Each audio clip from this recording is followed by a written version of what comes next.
권사님들의 귀한 섬김 감사합니다. 또 우리 W팀 귀한 젊은이들 찬양의 섬김도 감사합니다.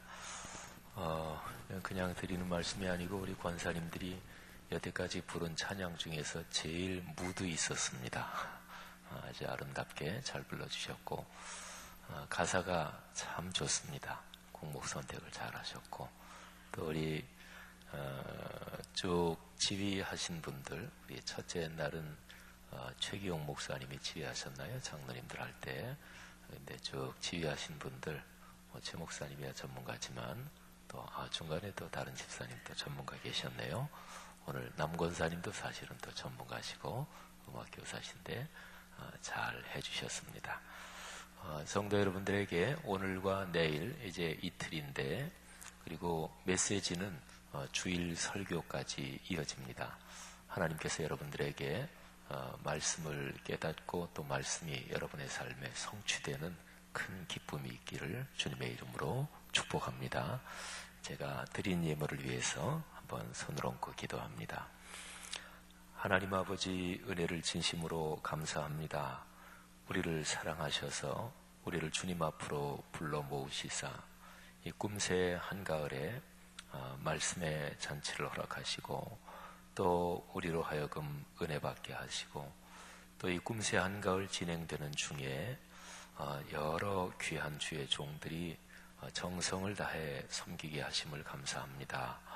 또 처음에 찬양의 봉사, 또 특성으로 섬기고 또 남녀전도의 안내, 또 예배 부원들의 섬김, 그리고 목회자와 직원들, 또 거룩한 사역들 하나님이 축복하심을 진심으로 감사합니다. 특별히 우리가 주님 앞에 예물을 바쳐 올립니다. 감사 예물에 담긴 성도들의 삶의 감사를 주님께서 받아 주십시오.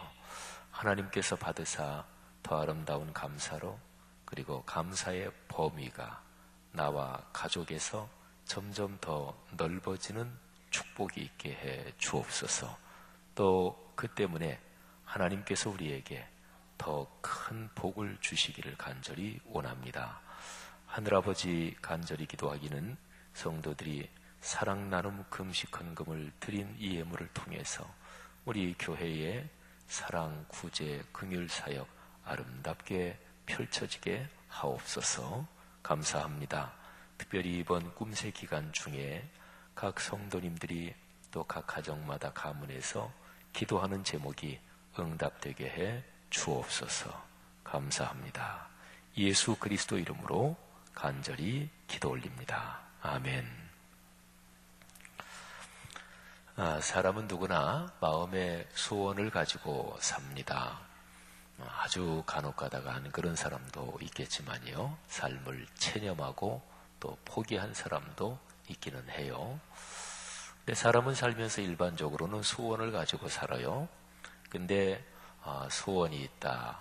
근데 그거를 종교적으로 얘기하면 기도라고 합니다. 그렇죠? 기도는 내가 바라는 것을 하나님께 아뢰는 것입니다. 근데 사람은 근본적으로 왜 기도하는 것일까요?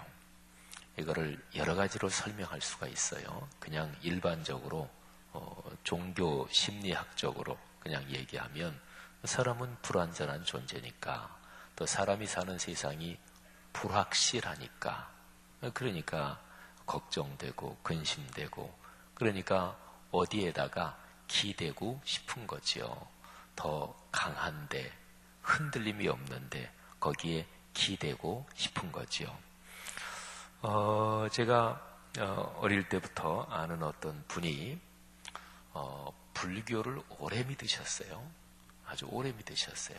그래서 불교 거기에서도 아주 열심히 있는 되게 이제 불교라는 종교를 가진 분들은 전체적으로 보면 우리 기독교보다 자기가 믿는 종교에 대해서 보통 일반적으로 신심이라 그럴까 또는 열심히 떨어지죠. 일반적으로는 우리 그리스도인들은 적어도 뭐 정상적으로 신앙생활하면 주일 성수 이게 사실은 제일 기본이잖아요. 근데 불교라는 종교를 가지고 계신 분들은 그냥 1년에 서너 번 정도 절에 가도 난 불교 신자다. 그러니까. 근데 제가 지금 말씀드린 그분은 그 정도가 아니에요. 아주 열심히 불교 신앙을 가진 분이에요. 굉장히 열심히 그 설법도 듣고 또 불경도 중요한 거 외기도 하고 뭐 이 정도니까 뭐 굉장히 깊은 불교 신앙을 가진 분이죠. 근데 그분이 이제 예수를 믿게 됐어요. 그분의 자녀들이 서울에 올라와서 우리 교회 근처에서 직장 생활하고 뭐 이런 것 때문에 아주 오래간만에 어떻게 그런 것 때문에 연락이 돼서 그래서 그분이 제가 이렇게 권면해서 예수를 믿게 됐어요. 저 지방에 어디에 사시는 분인데 근데 이제 그분의 어머님하고 부모님하고 저희 부모님은 제가 저희 아주 어렸을 때 이제 옆집 살고 이제 그러신 분인데 근데 이제 그분이 교회를 다니게 됐고 그래서 이제 한두 번 이제 자녀들 때문에 서울 올라올 때 그 애들이 또 우리 교회에 또 나오기도 하고 그래서 같이 차를 마시면서 얘기하고 그랬는데 그분이 그런 얘기를 하시더라고요. 불교 신앙을 오랫동안 가졌고 그리고 불경이라든지 이런 거에 대해서 식견도 꽤 있고 그런데 예수를 믿으면서 자신한테 너무너무 좋은 게 있대요. 그게 뭐냐면 하나님을 의지하고 하나님을 신뢰하고 하나님께 기댈 수 있어서 너무나 좋대요.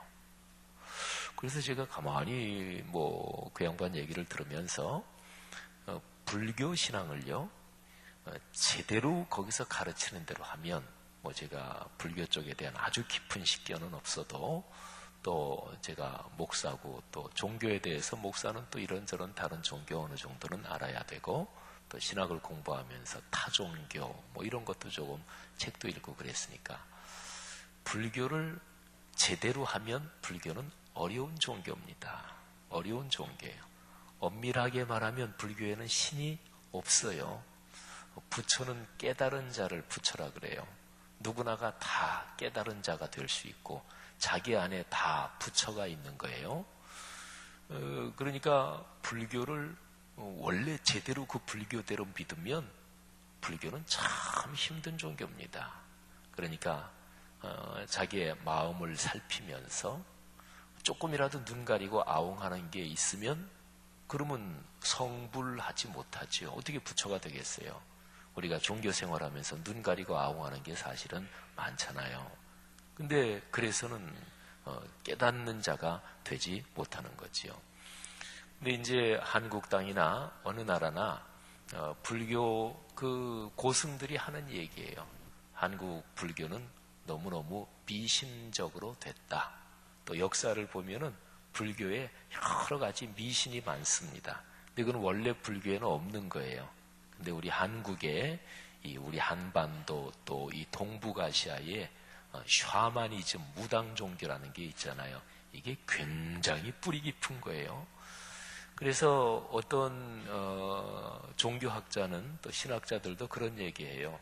한국에는 밖에서 들어온 종교가 전 세계적으로 굉장히 큰 종교가 3대 종교가 다 들어와서 3대 종교가 다 부흥했대요. 제일 먼저 들어온 게 불교.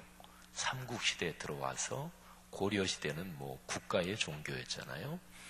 그 다음에 이제 조선시대 때 유교가 들어왔죠. 유교가 조선의 국가의 종교였습니다. 그리고 구한말에 이제 기독교가 들어오죠. 근데 기독교가 들어와서 기독교는 또 뭐 국가 종교 이런 거는 아니고 하지만 이 한국처럼 기독교가 어디에 전파돼서 이렇게 부흥한 그런 신뢰를 찾기가 힘들어요. 근대 이후에는, 근대 이전에는 뭐 어떤 나라 왕이 나 기독교 믿는다. 그러면 그날부터 백성들 몽땅 다 기독교인이 되는 거예요. 옛날에 러시아도 주후 988년에 그렇게 해서 러시아가 기독교화가 돼요. 그건 이제 옛날에 왕이 있던 그런 시대고, 근대 이후로는 내 개인이 내가 믿을 건가 안 믿을 건가, 내가 믿고 세례받으면 그리스도인이 되고, 이게 본격화된 시대 이후로는 사실은 한국처럼 기독교 선교가 이렇게 된 나라가 진짜 없습니다. 굉장히 드물어요. 그렇게 보면 우리나라 원래 이 한반도 여기에 있던 종교가 아니고 어디 다른 데서 이렇게 형성된, 그것도 전 세계적으로 굉장히 큰 종교라 그럴까? 일반적으로 보면 그런 게 3개가 들어왔는데 들어와서 실패한 게 하나도 없어요.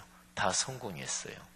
그런데 종교를 연구하는 학자들이, 또 성경을 연구하는 우리 기독교 신학자들이 공통적으로 하는 말이, 그 3가지 종교가 다 들어왔는데 원래 이 땅에 보통 사람들의 서민의 삶에 아주 뿌리 깊게 오래도록 이 한반도라든지 이 동북아시아 이쪽에 오래도록 뿌리를 내리고 있던 무당 종교 샤머니즘, 거기하고 다 이게 섞였다는 거예요. 혼합됐다는 거예요.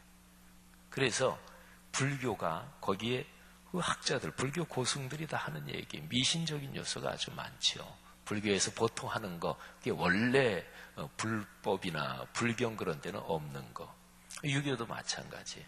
우리 기독교도 미신적인 요소가 보통 우리가 신앙생활하는데 꽤 있죠. 우리가 보통 기복적인 신앙 그런 얘기할 때 그런 게 이제 미신적인 요소가 꽤 있습니다. 또 저 같은 목회자는 이제 그런 거를 설교 때도 가끔 얘기를 하잖아요. 그죠?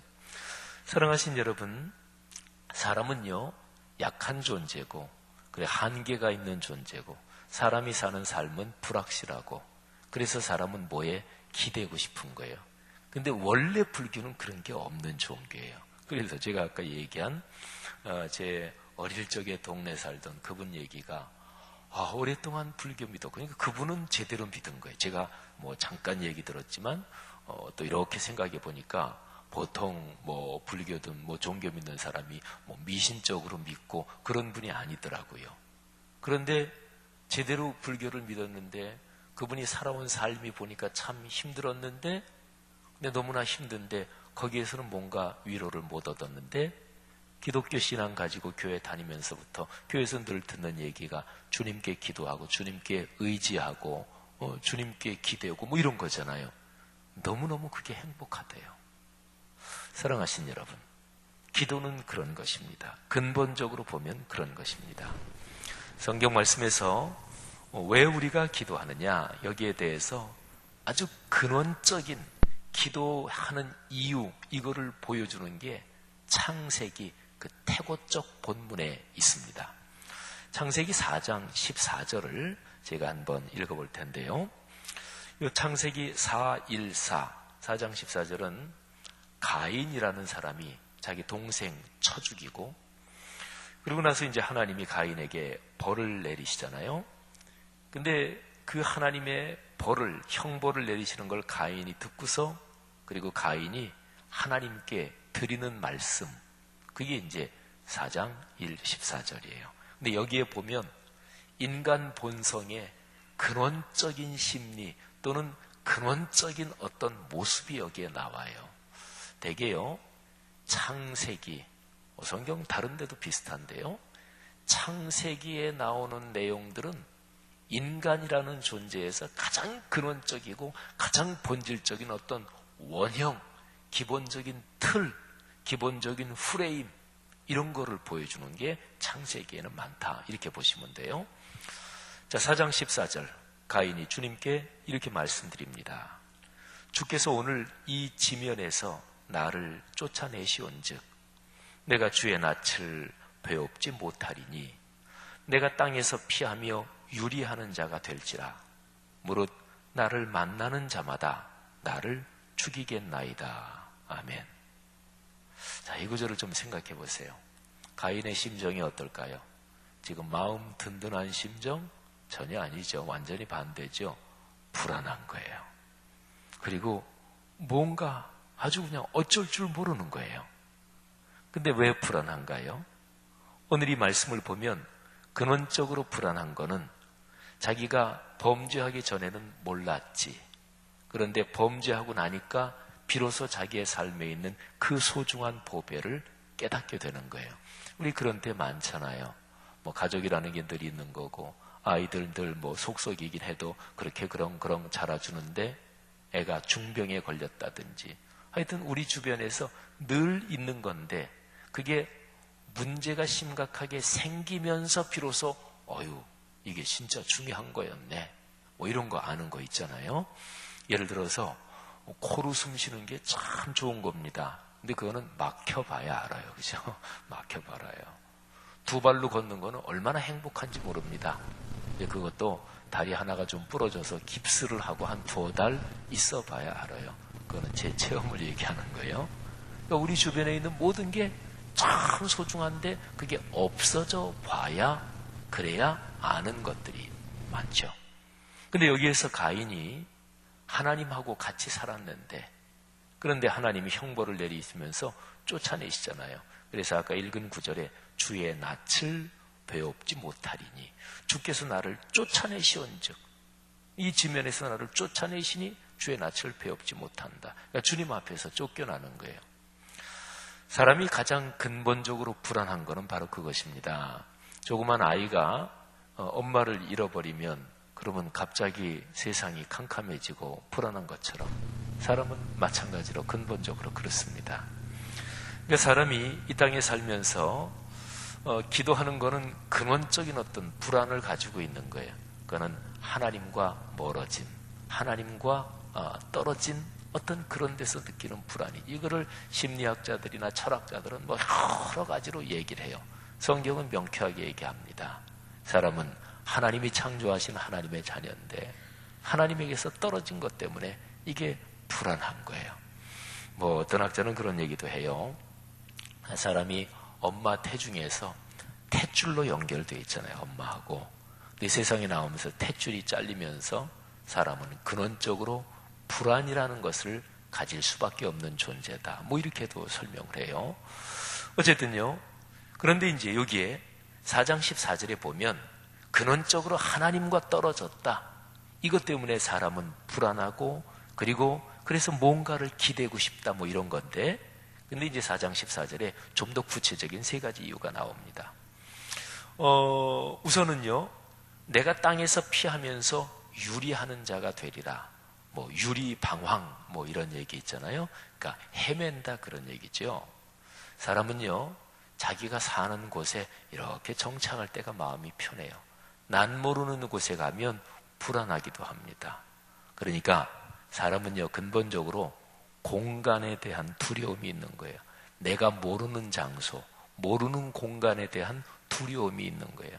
어디 처음 갈 때는 좀 이게 길이 맞나 뭐 이러잖아요. 그죠? 그런 게 바로 그런 거예요.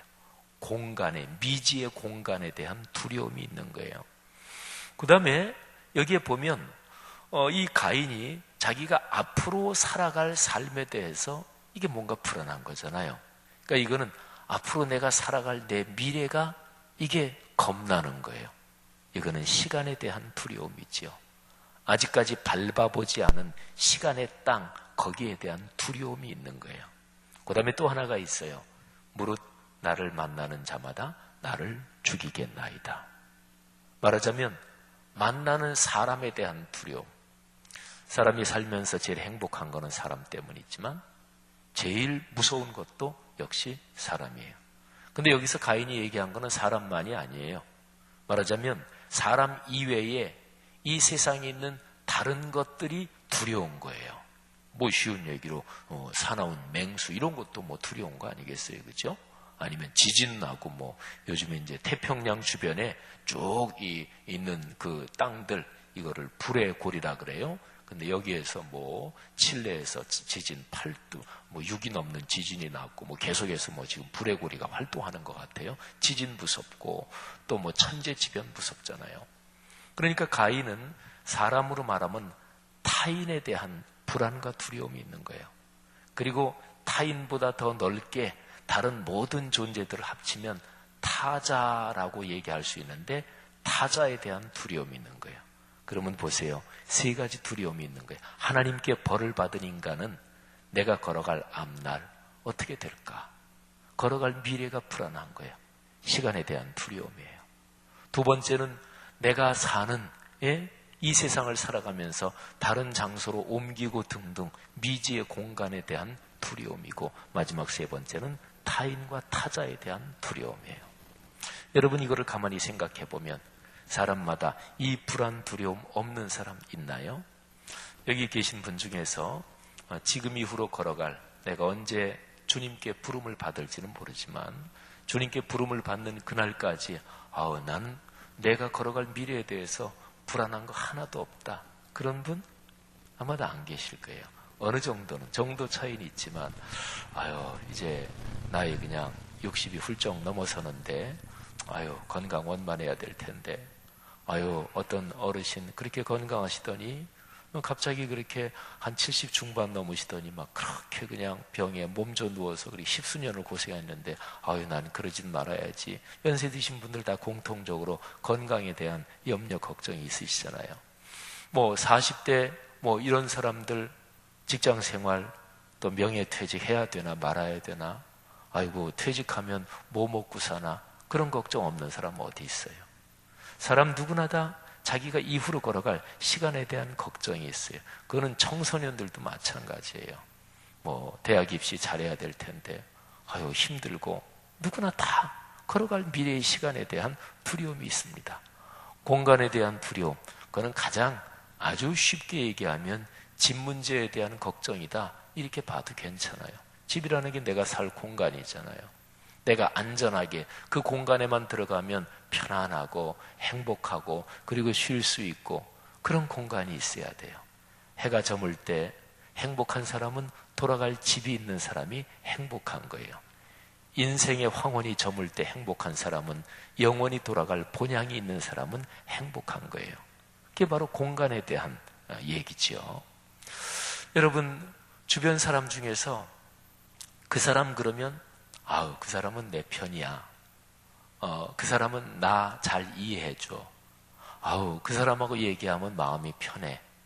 그런 사람이 참 사람을 행복하게 만드는 거예요.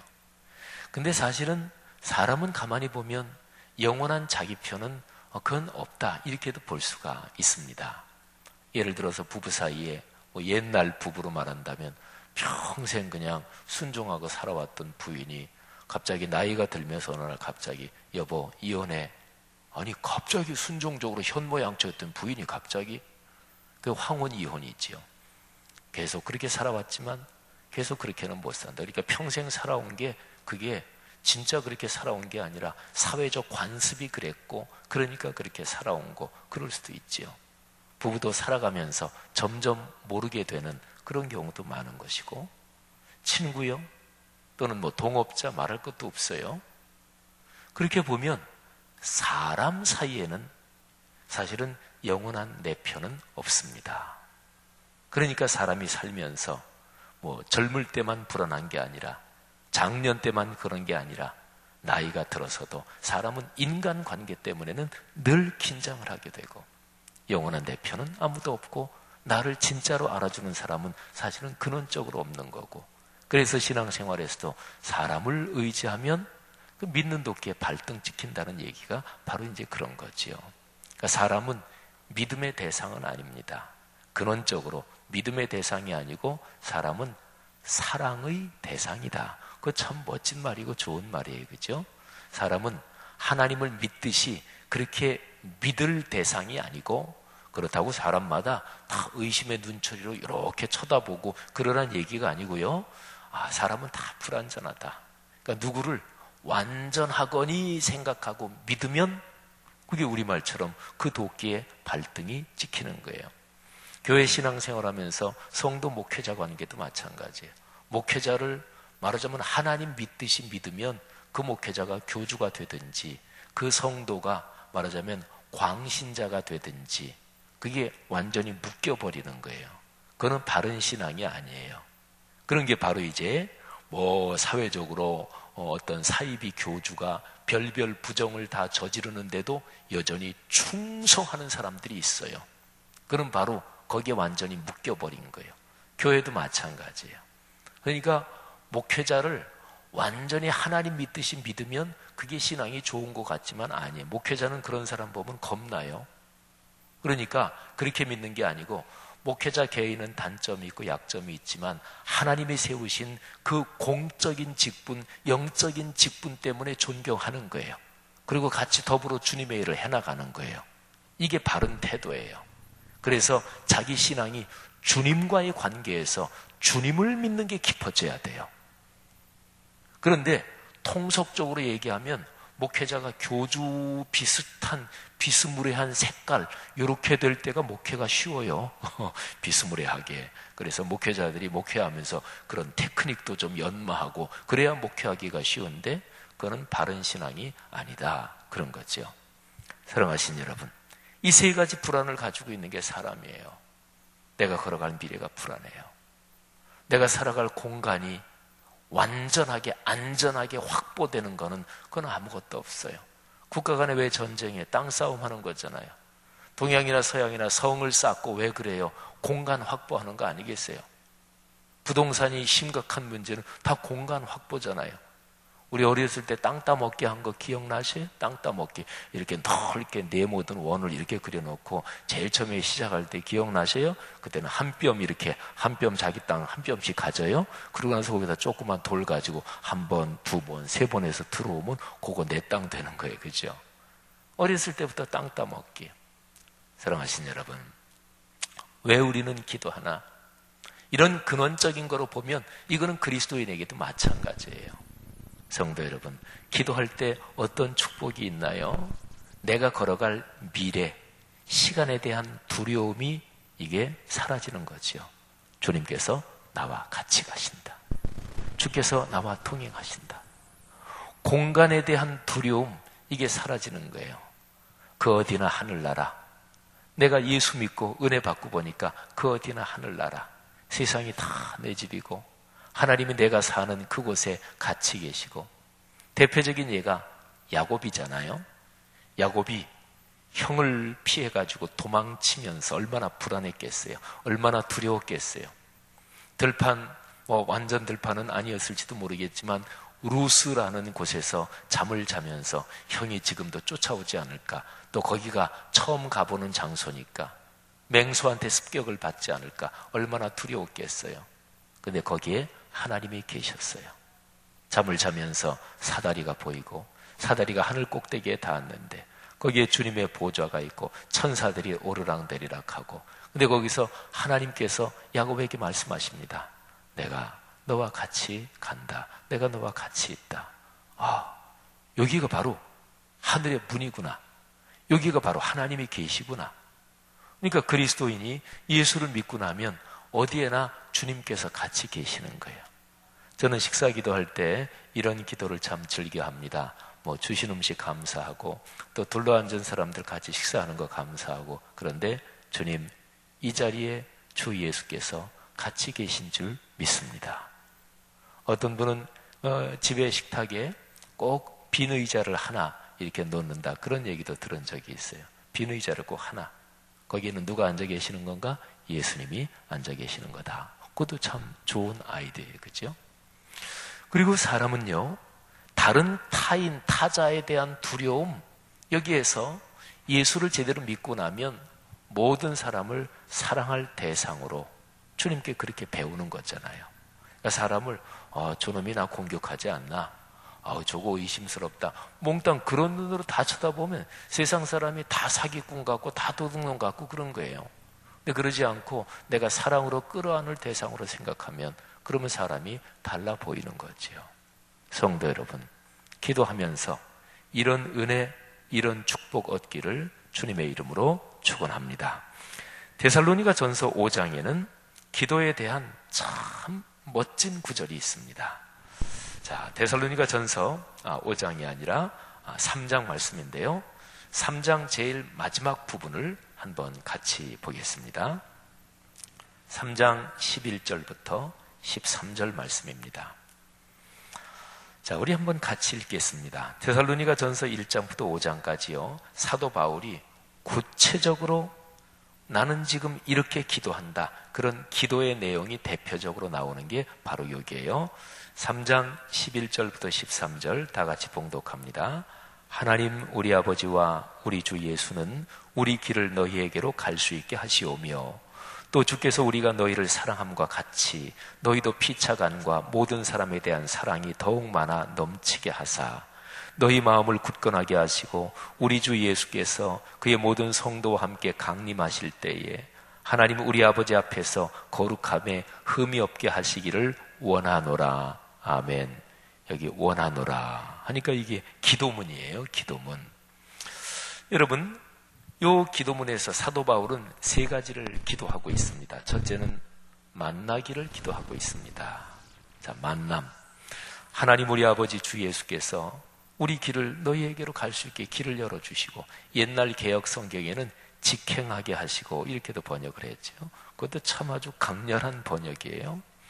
근데 여기에 11절 말씀을 헬라어 원어 거기에 들어있는 거를 조금 더 번역하면 이렇게 됩니다. 하나님 우리 아버지 그리고 우리 주 예수께서 직접, 하나님 아버지께서, 주님께서 직접 우리 길을 너희에게로 갈 수 있게 좀 직접 그렇게 역사해 주시기를 원한다, 이런 거예요. 그러니까 간절히 만나고 싶어 하는 거죠. 그죠? 그냥 인사치레로 언제 한번 만나죠. 언제 한번 차 한잔 같이 해요. 식사는 한번 같이 하죠. 또 뵀으면 좋겠습니다. 이런 게 인사치레일 수 있잖아요. 근데 여기 3장 11절 이거는 인사치레가 아니에요.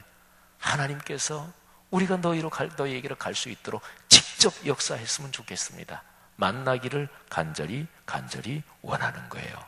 사랑하신 여러분, 타인에 대한 두려움이 아니라 타인에 대한 사랑과 애정이 넘치잖아요. 그 다음에 두 번째 12절 말씀은 사랑에 대해서 이야기를 하고 있습니다. 주께서 너희에게 사랑이 넘치게 하시기를 원한다. 그런데 거기 이제 가만히 보면 이런 말이 있어요. 사랑이 더욱 많아 넘치게 하사. 이게 두 가지입니다. 첫째는요, 사랑이 많아서 넉넉하도록. 이게 첫 번째고, 두 번째는 더 많아 풍성해져서 흘러 넘치게, 넘쳐 흐르게, 이런 뜻이에요. 사랑이 끊임없이 많아져야 된다. 여러분, 많아도 탈없는 거는 사랑입니다. 제 아무리 음식 좋아도 과하면 탈납니다. 그러니까 과유불급 이런 거 있잖아요. 너무나 많으면 부족함만 못하다. 오히려 조금 약간 부족한 듯한 게 더 좋다. 이런 거 있잖아요.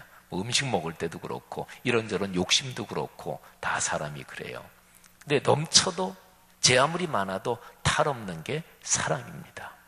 그런데요, 이 12절에 아주 중요한 말씀이 있어요.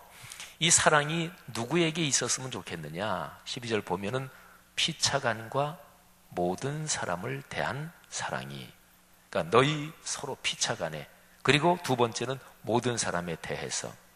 여러분, 우리가 꿈새 기간 중에 계속해서 암송하는 말씀 15절에 보면, 데살로니가 전서 5장 15절에 누가 누구에게든지 악으로 악을 갚지 말게 하고 서로 대하든지, 이게 예수 믿는 사람끼리를 말해요. 그 다음에 두 번째는 모든 사람을 대하든지, 예수 안 믿는 사람 어느 누구에게든지, 이런 뜻이죠. 서로 대하든지, 요거는 나 친한 사람들끼리, 어떨 땐 친한 사람들끼리도 싸우는 때가 있어요. 우리 가족끼리, 어떨 땐 가족끼리도 싸우는 거 있죠. 어쨌든 내부 집단끼리 너희가 악으로 악을 갚지 말아라. 그 다음에 두 번째는 외부 집단, 외부자한테도 그렇게. 그러니까 세상 모든 사람들 다 그런 거예요. 여기 12절 말씀이 그런 거예요. 하나님께서 너희를 그렇게 사랑하게 해주시기를 원한다. 여러분, 12절 말씀은 아까 제가 가인 얘기 드린 것처럼 타인과 타자에 대한 두려움이 아니라 타인과 타자에 대한 포용, 관용. 이게 기독교입니다. 어떤 종교든지 일반적으로 사이비 종교 아니라면 자기끼리끼리 뭉치는 거는 다 따져보면 그 종교에서 원래 가르치는 거하고 달라요. 종교의 배반입니다.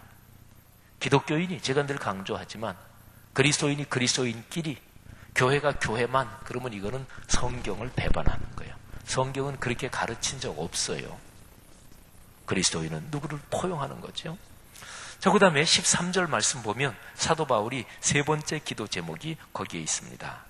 자, 근데 13절 처음에 보면 너희 마음을 굳건하게 하시고, 마음 든든하게, 마음이 건강하게. 근데 여기 12절하고 연결이 돼요. 12절에서 무슨 얘기했죠? 사랑 얘기했잖아요. 성도의 마음은 사랑으로 건강해집니다. 그리고 그게 바로 뒤에 있는 내용하고 연결돼요. 사랑으로 건강해지면 마지막에 주 예수 그리스도께서 강림하실 때에 거룩함에 흠이 없게 돼요. 마지막 결산, 거기에서 담대하게 된단 말이에요. 인정받게 된단 말이에요. 여러분, 걸어갈 미래가 마지막에 주님 앞에 설 텐데 그 미래에 대한 불안이 없어지는 거예요. 가인은 미지의 시간에 대한 불안이 있었잖아요. 근데 그게 없어지는 거지요.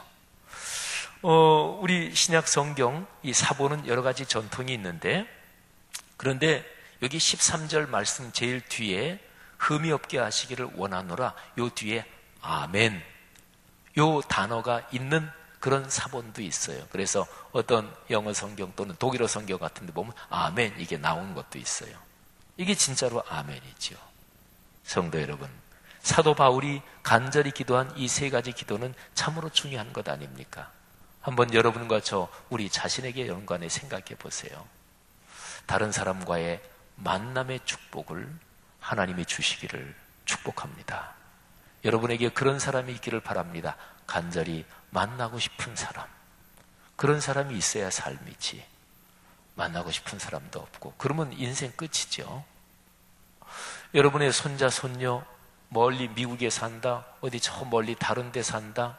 근데 하나님이 자주 만날 수 있는 비행기값 돈도 주시고 또 이런저런 여건도 허락해 주시고, 자녀들이 직장이 좋은 데 돼서 휴가도 좀, 외국에는 휴가가 보통은 그래도 한 서너 주 한 달은 되니까, 그렇지만 좋은 직장 다녀서 휴가도 많아가지고 자주 올 수도 있고 갈 수도 있고, 어쨌든 만나고 싶은 사람이 있고, 그리고 그 만나고 싶은 사람을 만날 수 있는 그런 축복을 주시기를 바랍니다. 이런 기도 아주 중요하잖아요. 두 번째는 우리의 삶의 근본적으로 모든 사람에 대한 사랑이 넘치도록 이런 소원을 주시기를 바랍니다. 그리고 세 번째는 그래서 우리가 암송하는 5장에 있는 것처럼 영과 혼과 육이 온전히 건강해져서, 그래서 예수 그리스도 재림하실 그날에 우리에게 큰 복이 있고 상급이 있는 이런 축복이 있기를 주의 이름으로 축복합니다. 우리 그리스도인이 또는 예수를 안 믿는 사람도 누구나 다 인생의 소원을 가지고 있는데요. 그런데 그게 기독교적으로 말하면 기도란 말이에요. 그런데 성경에 써 있는 기도, 그 기도를 가만히 묵상해 보면 그거는 제일 핵심적인 거예요. 가만히 거기에 묵상해 보면서 거기에 내가 하는 기도를 비춰 보십시오. 그러면 어떨 때는 이기적인 기도, 욕심스러운 기도, 또는 미신적인 기도, 그런 게 이렇게 드러나요. 그런 걸 깨닫게 돼요. 그러면서 고치게 되는 거지요. 기도 중의 기도, 가장 최고의 기도, 가장 모든 기도의 결정체, 그거는 주 예수 그리스도께서 직접 가르쳐 주신 주기도문이지요. 여러분, 삶에는 소원을 가져야 합니다. 삶에 소원이 없는 거, 그거를 체념 또는 더 심하면 절망이라고 그러죠. 삶의 소원은 있기는 한데, 그런데 그 소원을 이룰 힘도 없고 결단도 없는 거, 그거를 공상이라고 그래요. 망상이지요.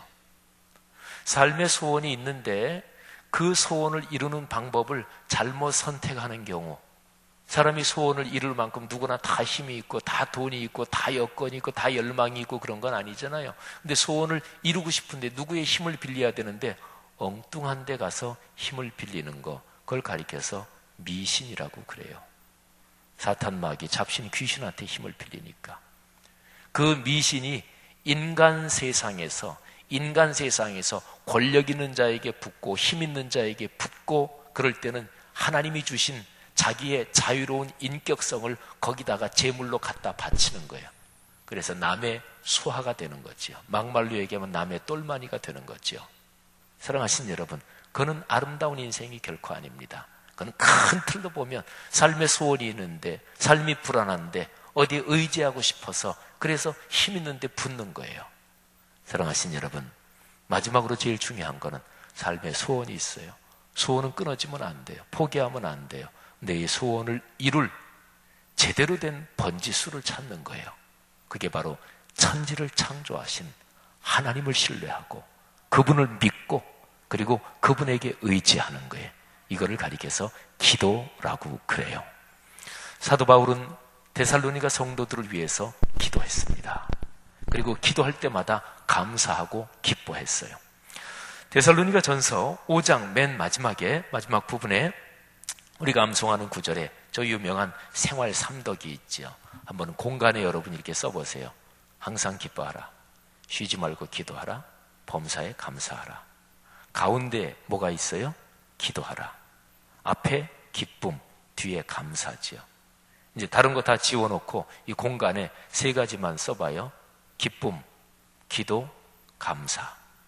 가운데 뭐가 있다고요? 기도. 이 앞에 위에 기쁨, 아래에 감사. 사랑하신 여러분, 삶은 기쁜 게 좋습니다. 슬픈 것보다. 너무나 당연한 얘기를 제가 하지요. 삶은 불평, 불만, 원망, 시비 이런 것보다 감사하는 삶이 좋습니다. 다 알아요. 그런데 삶이 만만치 않아서 슬프기도 하고 신경질 나기도 하고 불평, 불만이 있기도 하지요. 어떻게 기쁨과 감사가 우리의 삶에 있을 수 있을까요? 이 중심에 기도가 살아 움직이면 그렇게 될 수 있어요. 데살로니가 전서 1장부터 5장까지 보면 바울은 데살로니가 성도들 때문에 감사하고 기뻐하고 데살로니가 성도들도 기쁨이 있고, 근데 데살로니가 성도들이나 바울이나 모든 게 다 잘 풀려서 그래서 기뻐하고 그래서 감사하는 것일까요? 제가 상황을 그전가 말씀드렸잖아요. 그렇지 않아요. 그들은 어려웠습니다. 환난과 핍박이 있었습니다. 바울도 마찬가지였어요. 그러나 그들은 기뻐하고 감사했어요. 어떻게 가능했을까요? 이 중심에 기도가 살아있었어요. 그러시기를 축복합니다. 기도할 수 있기를 축복합니다. 기도의 훈련을 지속할 수 있기를 주의 이름으로 축원합니다. 기도하겠습니다. 들은 말씀 가슴에 품고 거기에 주님 그렇습니다. 그렇게 살겠습니다 하고 내 도장을 찍는 기도, 인감 도장을 찍는 기도, 인감 기도를 주님 앞에 드리겠습니다. 오늘 하루도 그렇게 살게 하시고 내가 걸어가는 인생길 그렇게 살게 하옵소서. 내일 꿈새 한가을 새벽 예배론 마지막 날인데 내일까지 또 큰 은혜 받게 하옵소서. 또 내일이 토요일이니까 교구나 구역 식구들 중에서 직장생활 때문에 바쁜 분들 내일 하루라도 참석하시도록 또 권면들 하시기를 바라고요. 메시지는 주일까지 이어지는데 또 부족한 저를 위해서 메시지 주님의 은혜를 받아 잘 전할 수 있도록 중보기도 부탁을 드립니다. 다 같이 자유롭게 기도하시다가 삶의 자리로 들어가시겠습니다. 하나님 아버지 은혜를 감사합니다. 들은 말씀 가슴에 끌어안고 삶의 길을 걸어가겠습니다. 아버지요,